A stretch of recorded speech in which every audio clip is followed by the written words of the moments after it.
Bonjour et bienvenue à Vie de foi. Bonjour, pasteur Philippe. Bienvenue à l'émission Vie de foi. Bonjour et merci de me recevoir. Une réelle joie d'être ici. Gloire à Dieu, nous sommes bénis. Pasteur Philippe Boulanger de Nice, en France.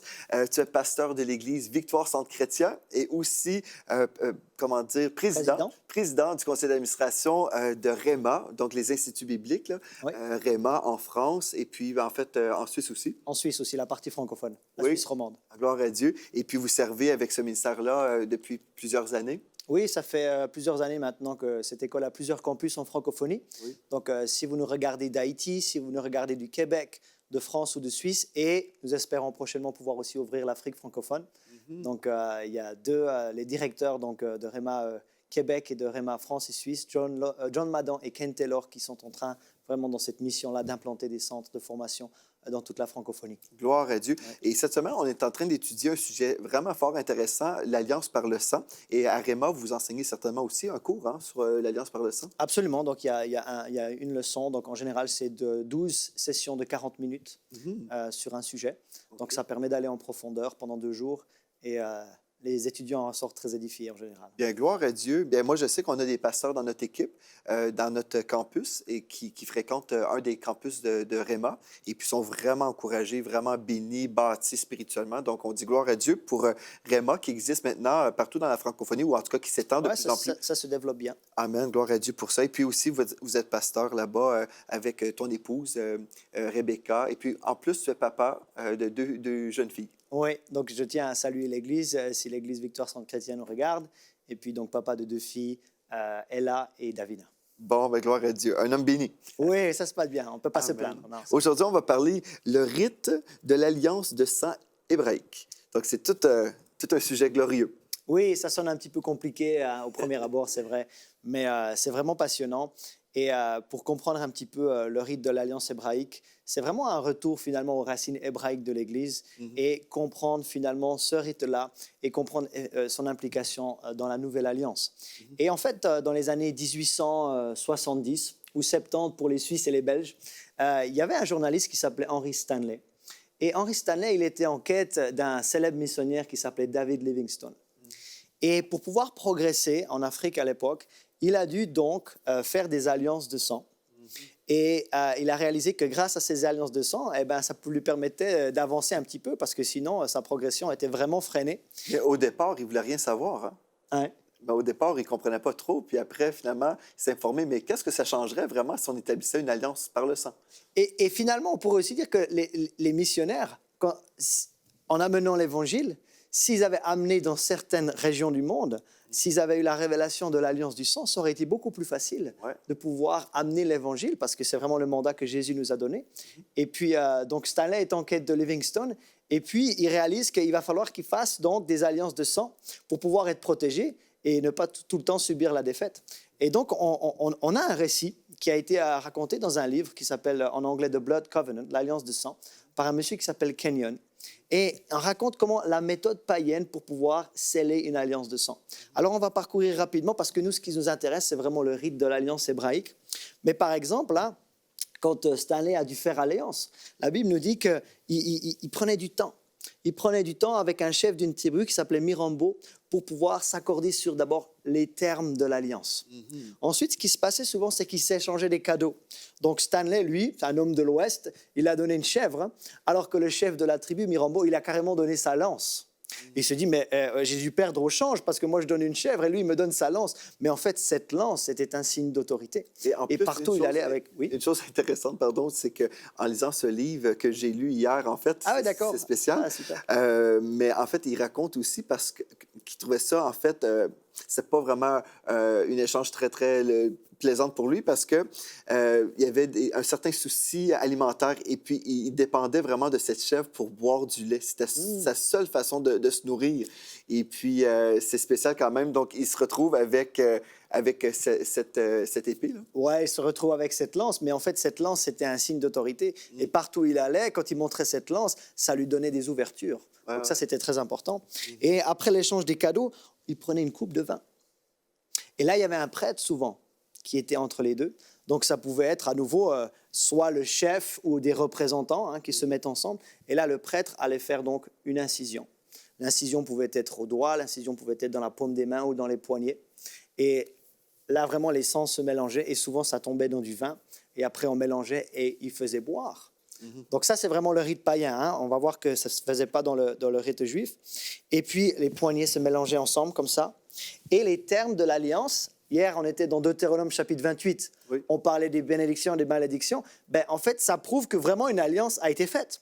Parce que quand il y avait une alliance de sang, en tout cas là, il y avait vraiment un prêtre qui déclarait les bénédictions si nous gardons cette alliance et les malédictions si cette alliance n'était pas gardée. Et on avait déjà mentionné dans les émissions que ça pouvait aller donc jusqu'à la mort si cette alliance n'était pas respectée. Oui. Et ensuite, ils sont donc déclarés frères d'alliance. Et souvent, ce qui se passe, c'est que le lieu où il y a eu l'alliance, à ce moment-là, il y a un mémorial. Il y a un autel où il y a un mémorial pour se souvenir de l'importance de l'acte qu'il y a eu. Oui. Donc ça, c'est un petit peu simplement un parcours assez rapide du rite d'une alliance de sang qu'on retrouve de façon en Amérique du Sud, qu'on retrouve chez les Indiens d'Amérique, qu'on retrouve chez les Vikings, qu'on retrouve en Afrique, etc. Et finalement, peut-être au Québec, en Suisse et en France, on est assez éloigné de ces choses. Donc c'est pour ça que ce sujet, il est un peu plus défiant pour nous de pouvoir vraiment rentrer dedans parce qu'à nouveau, on pense que c'est un petit peu barbare, c'est un petit peu primitif. Mais à nouveau, on voit que dès la Genèse, il y a des animaux qui ont été tués et qu'avec le sang, ils se sont couverts, etc., etc. Donc, c'est vraiment quelque chose qui remonte vraiment au tout début. Et après, il y a toujours une forme d'alliance de sang plus ou moins dégénérée. Mais en fait, le rite de l'alliance de sang hébraïque, on avait vu hier avec David et Jonathan, on avait déjà vu que Jonathan, il avait donné son manteau. Et il avait donné son manteau à David. Et ce qu'on va essayer de faire, c'est de prendre les différents éléments du rite et on va voir l'implication pour nous dans la nouvelle alliance. Et ce qui est intéressant, c'est que la Bible nous parle dans le livre d'Ésaïe, nous parle d'un manteau de justice. Elle nous parle d'un manteau de salut. Elle nous parle d'un manteau de louange. Et Jésus, quand on lit les évangiles, on a vu qu'il avait revêtu un manteau de couleur pourpre. Et finalement, il a pris sur nous notre vêtement souillé. Il a pris sur nous notre proche de justice qui ne sont pas bons pour le Seigneur. Et en échange, il nous a donné son manteau à lui. Un revêtement de salut, un revêtement de justice et de louange. Donc là, on voit déjà que si on comprend bien l'alliance hébraïque dans son contexte, à ce moment-là, on peut vraiment apprécier la pleine valeur de ce que Jésus a fait pour nous. Donc ça, c'était le premier élément. C'est intéressant. Et pour les pasteurs qui nous suivent aujourd'hui, Pasteur Philippe, il y a des pasteurs peut-être qui se diraient, ou peut-être qui ne connaissent pas vraiment les profondeurs de l'Alliance. Peut-être qu'ils ont lu dans la Bible, mais ils ne sont même pas vraiment très connaissants à ce niveau-là. Qu'est-ce que tu dirais aux pasteurs qui sont réticents aujourd'hui de parler du sang? Parce que je sais qu'il y a des mouvements d'église qui ont carrément supprimé tous les chants qui mentionnent le sang, où on a même enlevé les croix des églises parce qu'on se dit « Ah, ça peut repousser les gens, on veut attirer les gens vers nous. » Et puis le sang repousse. Mais je pense même à Jésus, lorsqu'il parlait aux disciples, il disait « Vous allez prendre... en fait, son discours semblait être un discours de cannibales. De cannibales. Ouais. Et puis, en fait, on lit dans les évangiles que les gens, en fait, ont quitté, ont abandonné Jésus à cause de ce repas, la Sainte Seine, en fait, que Jésus présentait. Mais qu'est-ce que tu dirais aux pasteurs aujourd'hui qui sont comme méfiants, qui ne veulent pas parler du sang de Christ dans leur Église? Parce que c'est un courant qu'on retrouve maintenant où on a abandonné, en fait, plusieurs fondements de la vie chrétienne. Mais une fois, on avait des visiteurs dans notre église et on a pris la Sainte Seine ensemble.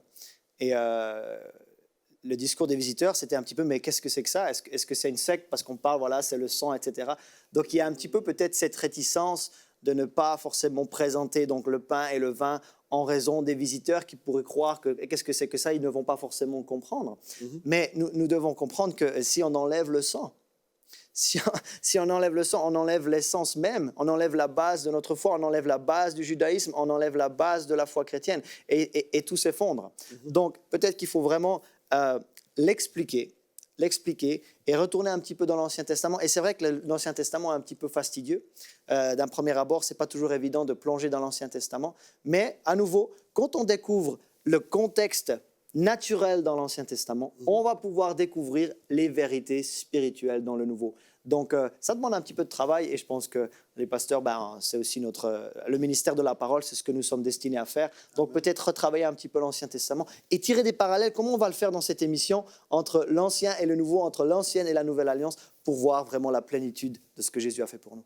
C'est ça. Donc, c'est pas une question de supprimer ce qu'on trouve compliqué, c'est de rendre, des fois, le compliqué et le rendre plus facile à Oui. comprendre. Des fois, il faut verbaliser dans des termes, C'est ça. mais il faut présenter tout le conseil de Dieu parce que si on veut être biblique, moi, je crois que si on supprime, en fait, une portion de l'Évangile, là, le sang de Christ, en fait, on supprime l'Évangile. On supprime ce tout. ce qui sauve. Donc, ce qu'on retrouve dans plusieurs églises, c'est que les gens viennent à l'Église et puis on n'entend jamais parler de péché. On n'entend pas parler du sang de Christ. Mhm. Donc, si on n'entend pas parler du sang qui purifie et on ne parle pas de péché, finalement, les gens viennent, sont confortables, ils arrivent à l'Église et puis ils vont sortir de la même façon qu'ils sont rentrés. Peut-être qu'ils vont changer un peu de vocabulaire, peut-être qu'ils vont changer une façon de penser, ils vont s'adapter, mais est-ce qu'ils sont vraiment nés de nouveau? Est-ce qu'ils ont vécu le miracle de la nouvelle naissance? Parce que Ouais. quand on accepte le Seigneur Jésus, on doit premièrement réaliser que nous sommes pécheurs en chemin vers l'enfer. Si on a un sauveur, et c'est parce que c'est Jésus qui nous sauve de l'enfer, qui nous emmène du royaume des ténèbres, qui nous emmène dans le royaume de la lumière. Ouais. Mais pour recevoir la révélation de la nouvelle naissance, on doit entendre parler aussi du péché, que Bien sûr. le péché nous sépare de Dieu. Et il y a un texte que j'aimerais lire dans Acte 20, verset 28. C'est l'apôtre Paul qui disait tout simplement aux leaders de l'Église, faites soin, ou prenez soin de l'Église de Dieu qui s'est acquise par son propre sang. Mm. On pourrait parler longtemps là-dessus, mais vraiment, prenez soin de l'Église de Dieu. Dieu nous appelle à prendre soin de l'Église de Dieu, mais aussi, il mentionne l'apôtre Paul, qui devrait être un modèle pour nous, Mhm. qui s'est acquise par son propre sang. Donc, l'apôtre Paul parlait du sang de Christ, Oui. et en fait, Christ qui est Dieu aussi. Et dans 1 Jean 1,7, il est écrit, « Si nous marchons dans la lumière, tout comme Dieu lui-même est dans la lumière, nous sommes en communion les uns avec les autres, et le sang de Jésus-Christ, son Fils, nous purifie de tout péché. Ouais. Donc, si on ne parle pas du sang de Jésus-Christ, bien, comment est-ce qu'on peut être purifié de tout péché? Donc, finalement, on se retrouve avec des églises, des fois qui sont nombreuses parce qu'on a attiré les gens par toutes sortes de programmes où on n'a pas dérangé les gens dans leur habitude. Mais au final, est-ce que ces gens sont nés de nouveau? Oui. Sans le sang de Christ, on ne peut pas être purifié de nos péchés. Mhm. Et pour apporter un autre élément de réponse à la question, c'est qu'on a une jeune femme dans notre église qui a écrit un nouveau chant qui est focalisé sur le sang. Mm. Et si on veut avoir l'onction et la présence du Seigneur, il nous faut des chants sur le sang. Mhm. Parce qu'il faut comprendre que la gloire suit le sang, ou le sang précède la gloire. Le Saint-Esprit qui est saint ne peut pas venir là où ça n'a pas été purifié. Donc si on enlève le sang, on enlève la présence de Dieu de nos églises. Si on enlève le sang, on enlève la gloire de Dieu de nos églises. Si on enlève le sang, on enlève l'onction du Saint-Esprit dans nos églises. Et moi, je préférais faire autre chose que de servir le Seigneur dans ces conditions-là. Et tu sais, Pasteur Philippe, une des choses qu'on doit comprendre aussi, c'est qu'un culte du dimanche matin, ou peu importe qu'on fait un culte, si vous êtes pasteur, on s'adresse à vous, pensez à ceci. Est-ce que le culte, c'est pour moi? Est-ce que c'est pour les gens? Ou le culte se dirige vers Dieu? Si le culte se dirige vers Dieu, on se rassemble pour Dieu. Oui. Et oui, on peut dire, oui, mais on veut gagner des âmes, on veut évangéliser. Oui, absolument. Mais en fait, si on essaie d'expliquer les choses humaines aux gens, on essaie de convaincre les gens à changer de croyance. Mais la parole de Dieu nous dit que l'homme naturel ne reçoit pas les choses de l'Esprit de Dieu, parce que c'est spirituellement qu'on en juge. Donc, on va amener des choses, les gens peuvent changer des fois des mentalités, mais au fin fond, ils n'ont pas changé. Donc, on met les choses à l'envers. Si on fait un culte pour Dieu, bien, la gloire de Dieu descend dans une réunion, l'onction de Dieu descend, et puis les gens qui sont spirituellement aveugles, bien, comme on prêche la croix, on prêche le sang de Jésus, le voile est enlevé, les gens peuvent entendre le message et être sauvés, nés de nouveau, et c'est alors qu'ils vont changer leur façon de penser, parce que là, ils vont être transformés par le renouvellement de leur intelligence. Oui. Donc, tout change. Mais je pense qu'on fait vraiment fausse route dans le corps de Christ quand on abandonne en bout de ligne, on abandonne la parole de Dieu parce qu'on a cru un mensonge. On a cru un mensonge. On a cru qu'on ne peut pas atteindre les gens aujourd'hui si on prêche l'Évangile. On a cru ça, finalement. Mais c'est un mensonge parce que depuis toujours, pourquoi dans notre génération, on a besoin de changer notre présentation? Pourquoi? Depuis des centaines d'années, on a prêché le sang de Christ. Oui. Et une autre chose que je remarque aussi, c'est que le sang, quand on voit le sang, bien, pour nous, c'est répugnant. Et je pense aussi que le sang peut aussi indiquer que, bon, le salaire du péché, c'est la mort. Le salaire du péché, c'est la mort. Et la mort, souvent, implique du sang. Et c'est répugnant pour nous. Et le péché, c'est répugnant pour Dieu aussi. Et je crois que quand on mentionne le sang, on doit dire aux gens aussi, à cause du péché, le sang de Christ a été versé. Oui. Et puis, on doit réaliser qu'il y a eu une mort pour qu'on puisse avoir la vie. Il y a eu une mort. La vie, c'est pas gratuit. Le Seigneur Jésus a livré sa vie pour qu'on puisse avoir la vie aujourd'hui. Oui, et sans l'écoulement du sang de Jésus, on ne pourrait pas avoir la paix avec Dieu. Le châtiment qui est tombé sur lui nous donne la paix. Et il a fallu qu'il soit puni à notre place pour que nous puissions être en paix avec lui. C'est ça. Et selon la loi de Dieu, on en revient à Hébreux 9, 22, il n'y a pas de pardon sans effusion de sang. Ça, ce n'est pas nous qui l'avons établi, c'est la loi divine. Amen. Et on a vu donc l'échange des manteaux lorsqu'on fait un rite ou quand on fait une alliance avec quelqu'un. Et on a vu aussi donc dans la nouvelle alliance que ça représente. On a vu aussi dans David et Jonathan qu'il a donné sa ceinture, il a donné ses armes. Donc ils échangeaient aussi leurs armes. Et nous avons, en Éphésiens chapitre 6, nous avons l'armure de Dieu. Ouais. L'armure de Dieu. Donc non seulement on a été racheté par le sang de Jésus, mais ensuite on a toute l'armure de Dieu. Peut-être que ça sera une émission intéressante à faire, Ouais, pas forcément avec moi, mais peut-être avec un autre invité. Et on avait vu aussi en Genèse chapitre 15, où Dieu avait dit à Abraham de prendre un animal et de le couper en deux. Donc il y avait souvent le sacrifice d'un animal. Les parties étaient posées vis-à-vis. Il y avait une ligne de sang qui était là. Et évidemment, dans la Nouvelle Alliance, ce n'est pas un agneau animal, ce n'est pas une chèvre, ce n'est pas un bouc, mais c'est le Seigneur Jésus lui-même qui a été vraiment, qui a reçu donc et c'est ça, à tel point le péché est grave finalement, c'est que il a reçu le salaire de nos transgressions sur lui. Et non seulement nos péchés, mais Ésaïe plus loin, il dit non seulement nos péchés et nos maladies. Amen. Et ça, c'est peut-être une révélation que vous avez besoin, que dans la croix, il n'a pas seulement pris nos péchés, il a aussi pris nos maladies. Et les maladies font partie, ou ont été clouées à la croix, et la guérison fait partie du plan de rédemption de Dieu. C'est vrai, ça. C'est lié. On ne peut pas dissocier les péchés et les maladies. Tu vois, pasteur Philippe, une fois, j'étais dans une église et puis j'entendais quelqu'un prêcher, en fait, sur Ésaïe 53. Et puis, c'était quelqu'un qui ne croyait pas comme je crois aujourd'hui, comme je croyais même à l'époque. Et on peut voir, par exemple, dans Ésaïe 53, je vais lire au premier verset, il est écrit « Qui a cru à ce qui nous était annoncé? Qui a reconnu le bras de l'Éternel? Il s'est élevé devant lui comme une faible plante, comme un rejeton qui sort d'une terre desséchée. Il n'avait ni beauté ni éclat pour attirer nos regards, et son aspect n'avait rien pour nous plaire. » Au verset 3, « Méprisé, en parlant de Jésus, méprisé et abandonné des hommes, homme de douleur et habitué à la souffrance, semblable à celui dont on détourne le visage, nous l'avons dédaigné, nous n'avons fait de lui aucun cas. Cependant, ce sont nos souffrances qu'il a portées. » Le mot « souffrance » ici, en fait, c'est vraiment le mot qui parle de maladie.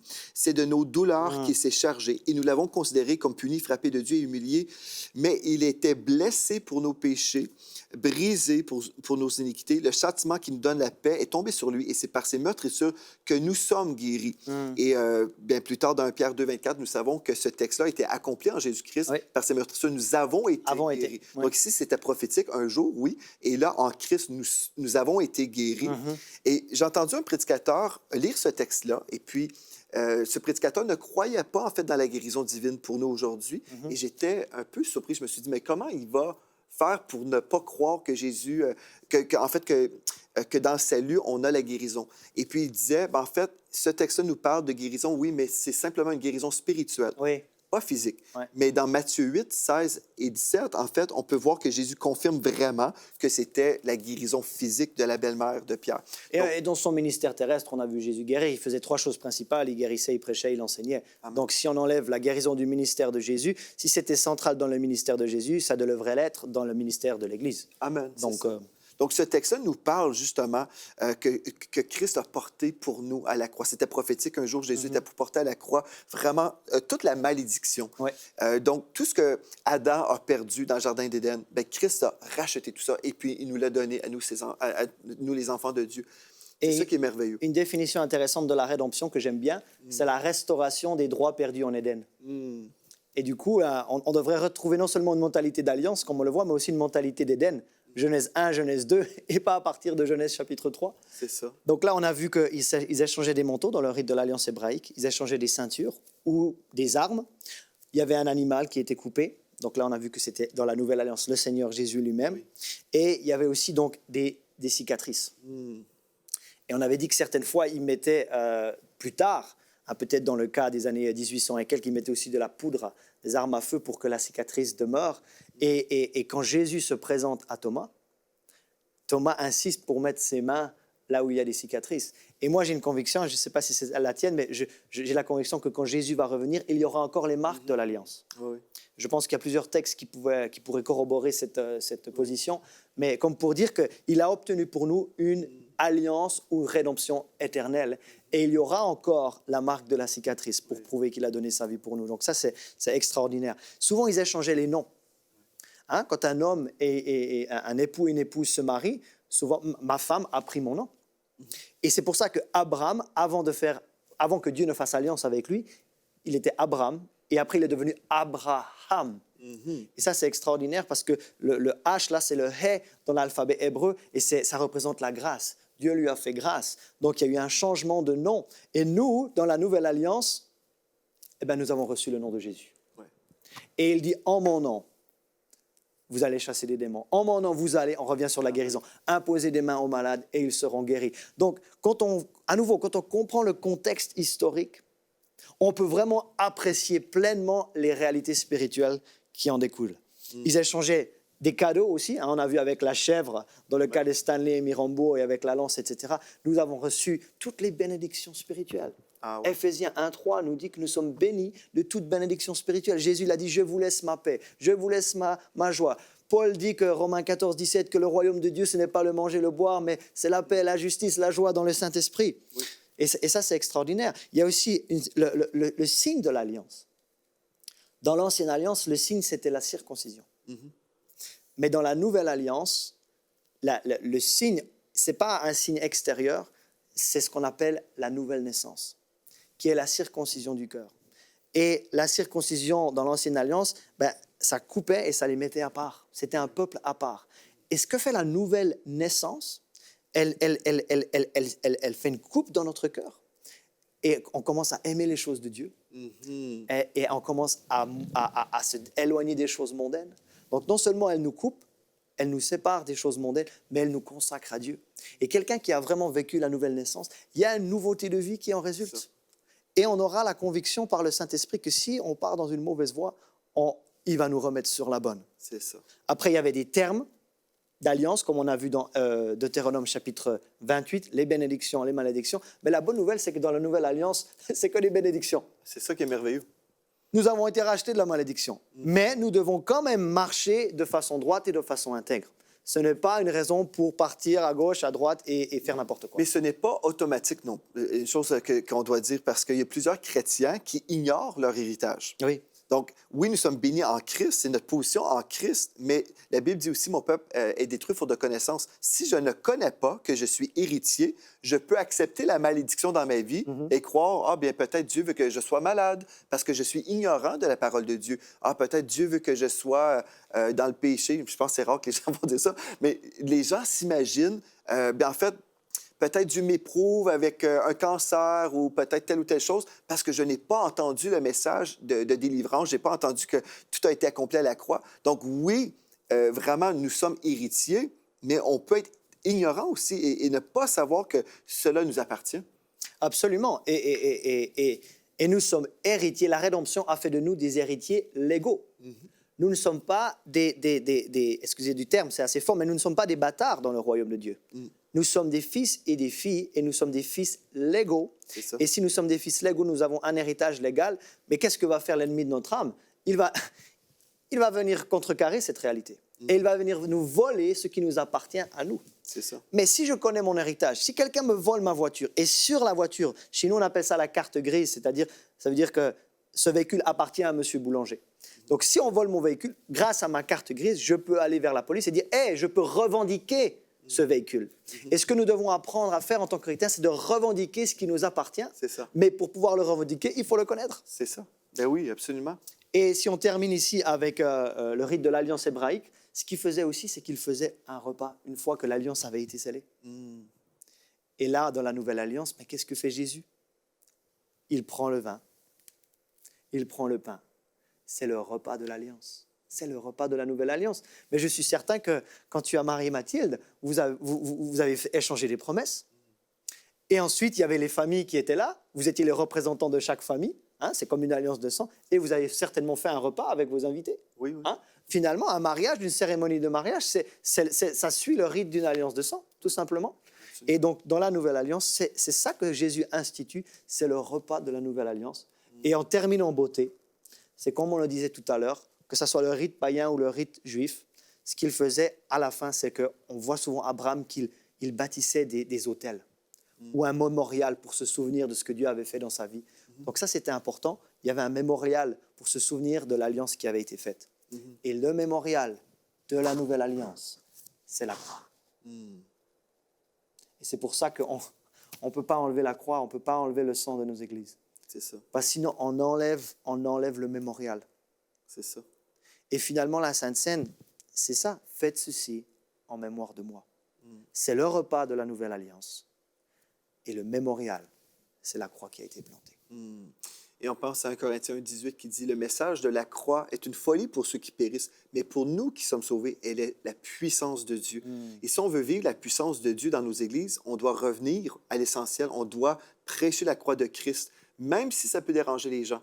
Parce que si les gens ne sont pas dérangés, les gens nous aiment. Pourtant, Jésus a dit « Vous serez haïs de tous ». On ne recherche pas l'opposition, mais la réalité, c'est ça. Si on prêche la vérité, nous ne serons pas populaires.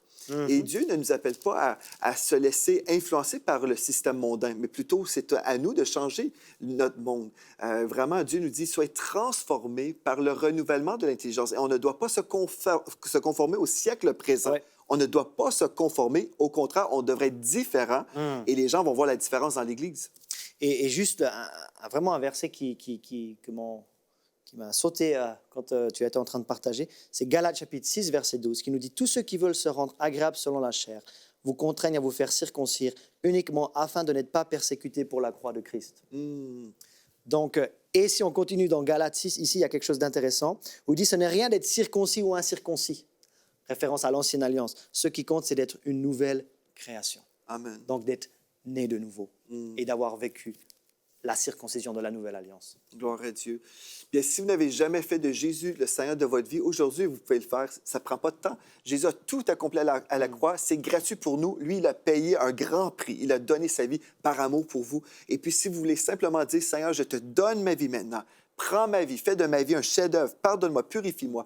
Bien, le Seigneur vous reçoit maintenant dans le nom de Jésus. On va se réjouir avec vous. Vraiment, écrivez-moi dès aujourd'hui, videfoi@enseignemoi.com, videfoi@enseignemoi.com et dites-moi aujourd'hui, j'ai pris cette décision, je cède toute ma vie au Seigneur Jésus et je veux vraiment marcher avec lui. Donc, gloire à Dieu. Merci, pasteur Philippe, d'avoir été à l'émission Vie de foi. Nous avons été bénis. On va être bénis demain. Demain, on prend la Sainte Seine ensemble. Ouais. Ça va être un moment puissant dans la présence de Dieu et on va relâcher notre foi aussi pour des percées.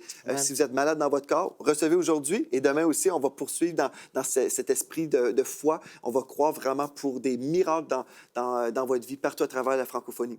Donc, merci aussi à vous d'avoir été là. D'ici à demain, soyez richement bénis.